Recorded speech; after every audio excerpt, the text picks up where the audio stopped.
Today, Prime Minister Modi had a packed schedule in Paris, which was marked by several high-stakes engagements. Alongside French President Emmanuel Macron, he co-chaired the AI Action Summit, where he emphasized on the need for investments in skilling and reskilling programs to prepare workers for an AI-driven future.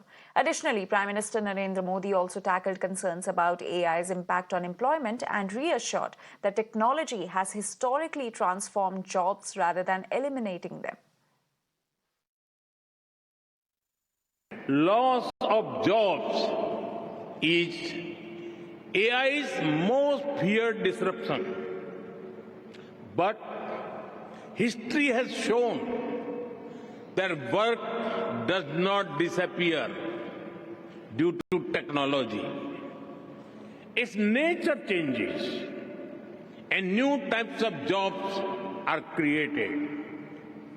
We need to invest in skilling and reskilling our people for an AI-driven future.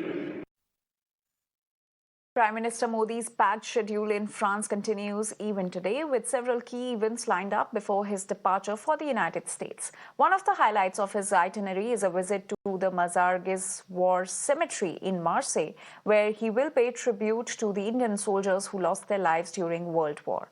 The cemetery is a poignant reminder of the sacrifices made by over 1,000 Indian soldiers who were cremated there.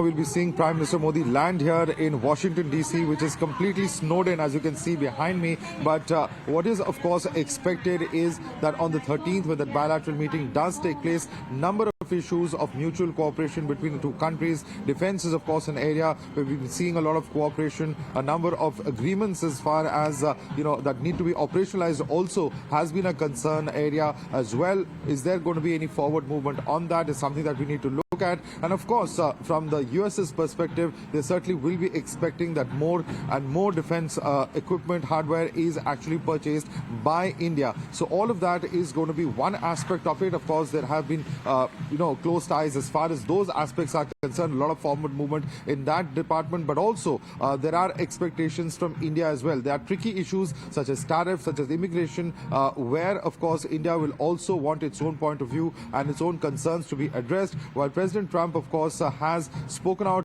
on the issue of tariffs in the past, and India has accommodated some of those demands. Whether President Trump, who also wants to look at aspects such as direct investment coming in from India, more American products being purchased by India, whether all of that will be accommodated in this particular visit remains to be seen. And of course, at the end of the day, at this particular bilateral meeting, which is one of the first that President Trump is hosting in terms of world leaders, very, very crucial to see what really are those issues where the relationship gets more strengthened and the common areas of concern are addressed.